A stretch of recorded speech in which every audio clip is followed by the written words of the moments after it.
네, 이번 시간은 뉴스앤파워 인터뷰 코너입니다. 공전을 거듭하던 후반기 원구성 협상이 극적 타결됐습니다. 이로써 여야가 국회 정상화 첫 발을 내딛었는데요. 앞으로 남은 상임위 협상 전망과 더불어서 점차 선명해지고 있는 야당의 전당대회 상황까지 오늘은 더불어민주당의 전국청년위원장 장경태 의원과 관련 이야기를 나눠보겠습니다. 의원님 안녕하십니까? 안녕하세요. 안녕하십니까. 오랜만이네. 올해 처음 출연이시죠? 네, 그렇습니다. 네, 더 멋져지신 것 같습니다. 아유, 감사합니다. 네.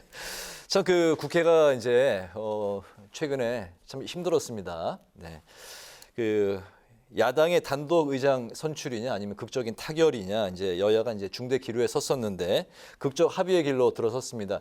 그 야당의 그 본회의 30분 전에 아마 이런 그 타결이 된 걸로 전해지고 있는데 구체적인 야당의 입장 그리고 당 의총에서는 어떤 이야기가 오고 갔는지 먼저 좀 들어볼까요?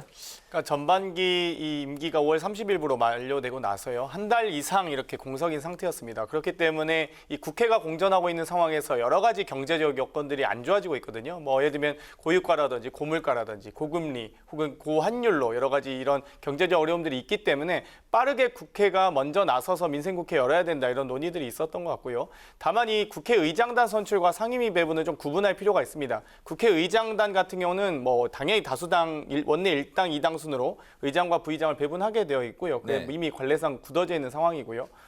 상임위원장 배분에 관련돼서는 여러 가지 이제 각 교섭단체 대표 간의 합의가 있을 수 있는데 과연 이제 그동안 이제 뭐 여러 가지 원내대표 간의 합의 사항을 어떻게 지킬 것인지에 대한 논의가 있었던 것 같습니다. 그 핵심적인 과제가 아마 법사위원장일 텐데요. 어찌되었건 더불어민주당이 대승적으로 민생국회를 열기 위해서 법사위원장을 양보하기로 하면서 국회의장단 선출에 대해서 극적인 합의가 있었던 걸로 보입니다만 저희가 이 본회의 30분 전 의총을 열었는데 의총 당시까지만 해도 사실상 의장단 선출이 합의로 선출하기는 좀 어려울 수 있다라는 이야기가 있었습니다. 다만 이제 뭐 사개특위 안건에 대해서 합의된 안건만 사개특위에서 통과시키겠다라고 저희가 약속을 했습니다만 또 국민의힘에서는 사개특위 위원장을 비롯한 위원 동수 구성을 무리하게 요구하면서 아직까지 상임위 배분 문제는 해결되진 않았다. 그래서 앞으로 좀 더 의장단 선출에 한 고비는 넘겼지만 네. 상임위원장 배분까지는 좀 많은 고비들이 아직 남은 것 같습니다. 네, 그럼 민주당이 그 단독 원구성 카드를 결국 꺼낼 가능성도 있는 겁니까?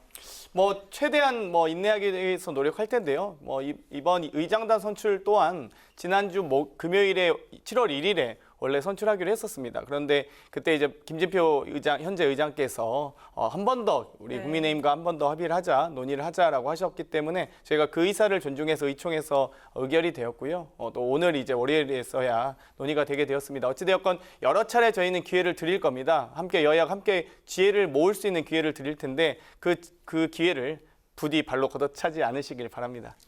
그 오늘 이 국회의장단 선출이 한 고비를 넘긴 겁니까? 아니면 산 넘어 산입니까? 뭐 어떻게 보세요? 고비의 시작이죠. 아, 고비의 네, 시작입니까? 뭐 첫 단추 끼웠다고 해서 다 모든 단추 끼운 건 아니니까요. 알겠습니다. 어쨌든 첫 단추는 끼운 걸로 저희가 알겠습니다.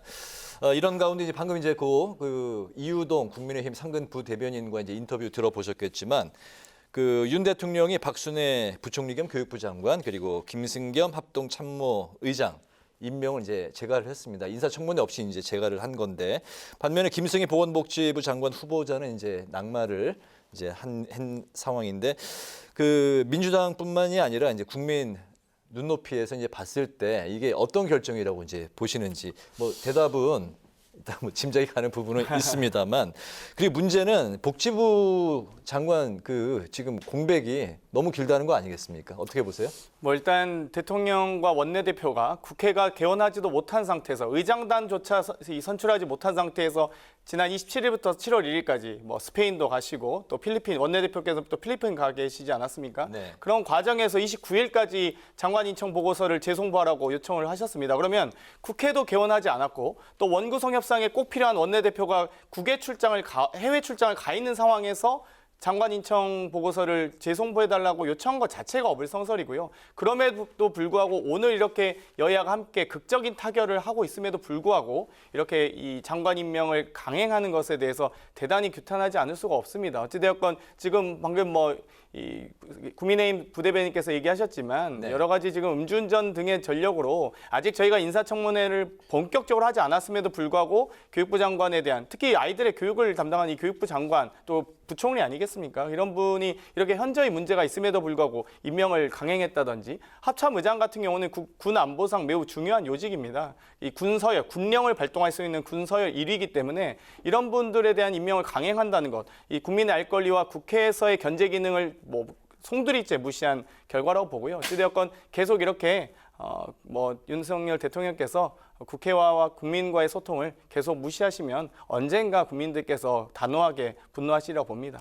코로나19가 이제 그 전보다는 뉴스에서 이제 한 발짝 뒤로 물러선 상황이긴 하지만 여전히 이제 이런저런 그 원숭이 두차양 문제도 있고 복지부 장관이 이렇게 2달 가까이 이제 공백 상태가 된 것도 굉장히 좀 이례적이기도 하고 빨리 선출해야 되는 문제 아닙니까? 그러니까 인사 검증을 어떻게 하시는지 잘 모르겠는데요. 첫 번째 복지부 장관 후보자께서는 이 자녀의 의대 입시 의혹이라든지 여러 가지 군 면제 의혹이라든지 여러 가지 의혹들이 지금 밝혀지고 국민적 공분을 사지 않았습니까? 네. 이번 지금 장관 후보자도 낙마했지만 여러 가지 문제가 있었습니다. 그렇기 때문에 부디 국민들의 눈높이에 맞는 좀 인사 검증을 제대로 해주셨으면 좋겠고요. 사실 지금 청와대 시스템이 어떻게 인사 검증이 되는지 잘 모르겠습니다. 지금 이 공직자 인사 검증에 관련된 이 여러 가지 기능들을 민정수석실에 세웠는데 지금 민정수석실도 폐지됐고요. 그리고 지금 법무부에서 인사검증을 한다고 하는데 과연 법무부 장관, 한동훈 장관께서 제대로 인사검증하고 계신 건지 지금 앞으로 어떤 복지부 장관을 추천하실지 모르겠지만 현재 임명된 교육부 장관과 부총리급인데 이분에 대한 인사검증도 저희도 국회 차원에서 인사청문회를 지금 거치지 않고 임명을 강행하셨기 때문에 여기에 대한 저희도 충분히 논의와 대비를 하겠습니다. 네, 이제 당내 상황을 집중적으로 좀 훑어보도록 하겠습니다. 당 전준위가 전대로를 오늘 확정을 했습니다. 내용은 권리당원 40%, 대의원 30%, 국민 여론조사 25%로 그 국민 여론조사 비중이 많이 높아졌습니다. 그리고 단일 시도 체제 유지 결론을 내렸는데 사실상 그 이재명 의원의 뜻이 관철이 됐다고 봐야 할까요? 어떻게 보십니까? 저는 좀 부족한 결과라고 보는데요. 어찌되었건 직전 혁신위원장으로서 저희가 지도부 선출 관련된 혁신안을 제안한 바가 있습니다. 현재 대의원과 권리당원 비중이 1대 60 혹은 지금 당원이 늘어서 1대 90까지 육박하고 있었거든요. 그런데 지금 대의원 비율 45%에서 이 30%로 낮춘 상황이기 때문에 1대 60으로 좀 다소 이 권리당원이 급격히 늘기 전의 기준 정도 됐습니다. 근데 원래 우리 당의 원 취지상 대의원과 권리당원의 비율은 1대 20으로 하게 되어 있습니다. 그렇기 때문에 보다도 좀 더 혁신안에서는 1대 20을 맞추자, 원 취지대로 돌아가자라고 요청을 드렸었는데 네. 다소 좀 미진한 상황이고요. 국민 여론조사가 저희가 30%까지 반영해야 된다라고 요청을 드렸었는데 혁신안으로 제안을 드렸었는데 25% 정도로 좀 다소 좀 미흡한 부분, 국민들의 참여가 더 열려야 되는 부분이 열리지 않은 점이 좀 아쉽게 생각합니다만 어찌되건 전준위에서 심사숙고하셨으리라고 보고요. 그 부분에 대해서 혁신안이 제대로 반영되지 않는 것에 대한 유감 표명은 저는 개인적으로 했습니다. 네. 당내 여론은 현재 좀 어떻습니까? 당의 이런 여러 가지 지도부 선출 룰이 누구에게 유불리를 떠나서 아마도 많은 분들께서 당원의 참여와 당원의 중심되는 정당을 만들어야 된다라는 취지는 모두 다 공감하고 계신 것 같고요. 유불리의 문제는 특별히 없는 것 같습니다. 네. 이게 다 합치면 이제 권리당원 40, 대의원 30, 국민 여론조사 25 하면 다 합치면 95인데 나머지 5%는 어떤 건가요? 일반 당원 여론조사. 일반 당원 여론조사. 네.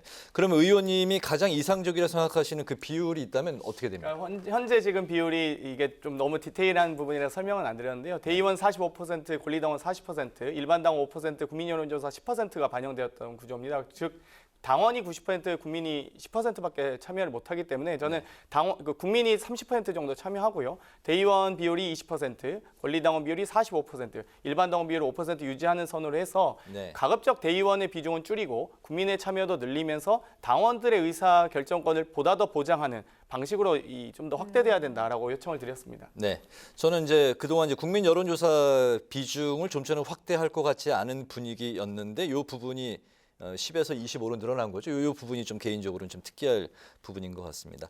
차기 당권을 놓고 이제 당이 이제 좀 춘추 전국 시대 뭐 양상 뭐 표현이 좀 어떠실지 모르겠습니다만 97 그룹에 이제 세 분이 출사표를 던졌고 친문 유력 주자들이 잇따라 이제 출마를 접으면서 자연스럽게 이제 뭐 97 그룹에 길을 좀 터주는 거 아니냐, 후배들한테 길을 내주는 거 아니냐 이제 그런 이야기도 나오고 있습니다.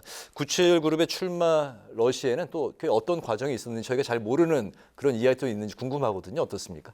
뭐 많은 국민들께서 아실 텐데요. 어찌됐건 이재명 후보가 상수로 존재하기 있기 때문에 이재명 후보가 아닌 다른 후보들을 찾기 위한 많은 또 다른 분들의 고민들도 있으셨을 것 같습니다만 그 과정에서 뭐 친문이냐 아니냐 이런 논쟁보다는 보다 더 좋은 정치 교체와 세대 교체 방향으로 나아가는 것이 좋겠다라는 의견들이 많으셨던 것 같고요.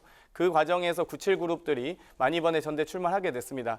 이번에 뭐 양각, 양박, 뭐 양강, 양박이라고 표현하기도 하는데요. 이분들에 대한 뭐 여러 가지 각양각색의 사실상 스타일이 워낙 다 다양한 분들이라서 네. 이분들이 함께 뭐 단일화를 이룰 가능성은 전 매우 낮다고 보고 있고요. 어찌되었건 보다 더 다양한 가치관을 가진 또 보다 더 다양한 시야를 가진 분들이 보다 더 이 전대에 나오셔서 영광으로 전대를 하는 게 훨씬 더 우리 당과 국민께 더 좋다라고 생각하고 있기 때문에 더 많은 분들이 또 출마하시길 바라고 있습니다. 네.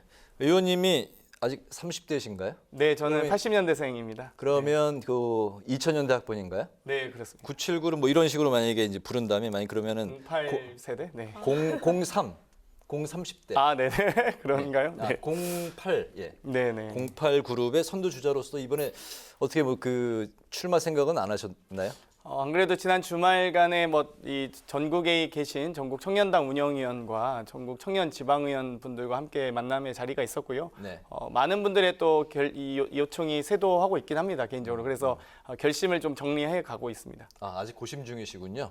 뭐 결심을 정리하고 있습니다. 아. 고심의 표현은 아닌데요. 네. 아, 출마할 의향이 높으신 쪽으로 가닥을 잡아간다고 네, 해석이 되고 맞습니다. 있습니다. 네. 그렇다면 당 대표인가요? 그 최고위원인가요? 전 최고위원 고민하고 있습니다. 알겠습니다. 반 이재명 이제 단일 노선이 형성이 될지 97 그룹의 단일화 이야기 많이 나오고 있는데 실제 어떻게 분위기가 어떻습니까? 뭐 방금 말씀드렸듯이 이 97세대가 이미 뭐 소위 우리가 X세대로 말씀드릴 정도로 뭐 과거의 80년대 세대는 80년대 학번 세대는 아무래도 뭐 반독재 투쟁이라든지 뭐 직선제 개헌이라든지 여러 가지 이제 단일화 대오가 있었다면 네. 90년대 학번부터는 여러 가지 X세대나 힙합 문화라든지 다양한 문화가 있지 않습니까? 네. 그러다 보니까 이 97세대의 특징 중에 하나도 각양각색의 어떤 다양한 정치적 가치관 또 정치적 시야를 갖고 있는 것이 특징입니다. 그렇기 네. 때문에 이분들 간의 단일화는 저는 좀 어렵다고 보고 있는데요. 어찌되었건 또 정치는 워낙 생물이기 때문에 갑자기 또 단일화 하신다고 하면 제 예측이 또 벗어날 수 있기 때문에 저는 어찌되었건 많은 후보들께서 보다 더 풍성한 전당대회를 꾸려주셨으면 좋겠다라고 말씀드리고 싶습니다. 네. 네, 97 그룹 이야기를 했는데 그 96년생이 있죠. 그 박지원 전 위원장 또한 그 당권 도전을 했는데 무산이 됐습니다. 당 전국 청년 위원장으로서 이거 어떤 입장이신지 한번 들어보도록 하겠습니다. 일단은 이 전당대회에 참여하고 싶으시면 투표권이 있으셔야겠죠. 그런데 투표권이 지금 없기 때문에 또 피선거권에 준해서 같은 기준이거든요. 이 6개월 이상의 당비를 납부한 권리당원에 대해서 권리행사 당원이라고 저희가 당원당규상 정하고 있습니다. 그렇기 때문에 또 매우 중요한 자산이지만 어찌되었건 이분에게만 또 특혜를 주서 또 당무위원회를 또 개최해야 됩니다. 당무위원회 정말 국회 상임위원장 전원과 17개 시도당과 9대 전국위원장들이 모두 다 참석해야 되기 때문에 그런 규정까지 저희가 발동하기에는 매우 좀 어렵다. 그리고 이 기본적으로 투표권이 있는 분이 또 후보자가 되시는 게 맞다라는 판단을 비대위에서 하신 것 같습니다. 네. 네, 박지원 전 위원장이 또 저격수로 변했습니다. 이 의원이 최강욱 의원 사건 관련 발언을 막았다라고 폭로를 하면서 또 그 이 의원의 사법 리스크 또한 정조준을 했는데 이 부분 어떻게 보시는지 들어볼까요? 뭐 일단 뭐 여러 가지 폭로할 사실관계가 있는지 또 그게 사실인지 여부도 물론 확인해야 됩니다. 일방적 주장들을 제가 다 동의하기는 어려운 것 같고요. 네. 어찌됐건 뭐 저격수가 되든 아니면 명사수가 되시든 정말 좋은 정치인으로서 지금 앞으로 앞날이 창창한 또 청년 정치인 아니겠습니까? 그러면 정말 이 정석대로 차근차근 좋은 정치를 배워갔으면 좋겠습니다. 네. 이재명 의원의 이제 뭐 고심은 계속되고 있는 거로 전해지고 있는데 사실상 뭐 그 출마는 기정사실인 것 같습니다. 아까 이제 고심하신다고 했는데 출마 쪽으로 기울어지신 거하고 좀 비슷한 것 같은데요. 하지만 그 당 안팎의 영향력은 좀 여전한 것 같습니다. 한 여론조사에서 차기 대권 주자 또 1위를 기록하기도 했습니다. 이게 민주당의 자산인 건지 어떤 쪽으로 흘러가야 된다고 보시는 건지 이재명 의원의 결단 관련해서 우리 의원님의 개인적인 소견은 어떤 건가요? 이재명 의원님은 당연히 당의 큰 그리고 대통령 후보까지 지낸 아주 소중한 자산은 분명하고요. 네. 그리고 여러 가지 이번 대선 과정에서 0.7%밖에 차이가 나지 않은 정말 뭐 27만 명밖에 되지 않지 않습니까? 그렇기 때문에 정말 매우 국민들께서도 높은 지지를 보여준 후보임은 분명합니다. 네. 그렇기 때문에 아마도 윤석열 정부가 여러 가지 경제적인 실정과 실패를 거듭하면 할수록 국민들께서는 그때 투표 잘못했다라고 여기실 수도 있기 때문에 어찌됐건 이재명 후보가 여러 가지 이 당 안팎에서 있는 어떤 기대와 우려들을 아마 지혜롭게 넘어서면 아마 좋은 또 차기 대선 주자로서 급부상할 수 있다고 봅니다. 뭐 이미 네. 부상하셨지만요. 네. 네, 그리고 또 우리 장경태 의원께서 그 철험회 소속이시잖아요. 어제 그 문재인 전 대통령을 만나셨잖아요. 거기서 좀 그 뭐 출마 자문을 얻으셨는지 좀 속 깊은 대화를 나눴는지 궁금하거든요. 뭐 대통령께 만나서 제가 뭐 제 거취를 상의드리거나 이러진 않고요. 어찌되었건 저희가 그 당시 갔던 분들도 철험회 소속 의원들은 일부 있고 나머지 다 다양하게 섞여 있습니다. 그렇기 때문에 대통령께서 어떻게 이제 양산에서 정말 평산마을에서 지내고 계신지를 담소를 나누는 과정이었고요. 다만 그 과정에서 정말 이 많은 소음과 욕설과 확성기 등으로 제대로 된 대화를 나누기가 정말 어려울 정도였습니다. 정말 부디 좀 부탁드리고 싶은데요. 여러 가지 보수 유튜버 분들께서도 여러 가지 뭐 주장과 표현을 하실 수 있습니다만 다만 좀 인신공격이나 욕설이나 이런 부분들 그리고 너무 시끄러워서 좀 정말 숙면에 방해되는 다른 마을 주민들도 계시기 때문에 이 부분에 대해서는 제발 좀 자제 좀 부탁드리고 싶습니다. 네, 어제 한 몇 분 동안 만나셨나요? 한 2시간 반 정도 만났던 것 예, 같습니다. 가장 뭐 좀 인상 깊었던 말씀 중에 한 마디만 좀 들어볼까요? 그 평산마을이 매우 통도사에 인접해 있기도 하고요. 높은 이 천고지의 산과 함께 있는 매우 아름다운 곳인데 산책을 못 하셔서 좀 아쉽다는 말씀을 하시더라고요. 네, 뭐 저는 여러 가지 정말 한 시민으로서 이제는 뭐 전직 대통령으로서가 아니라 정말 한 사람의 시민으로서 정말 평온한 일상생활로 돌아가시길 바라는 마음만 간절합니다. 그렇군요. 오늘 뉴스앤 파워인터는 이제 마칠 시간이 됐습니다. 오늘은 여야 국회 정상화 협상과 앞으로의 과제 그리고 민주당 8월 전당대회 준비 상황 등에 대해서 더불어민주당의 장경태 의원과 관련 이야기를 나눠봤습니다. 오늘 말씀 감사합니다. 잘 들었습니다. 고맙습니다.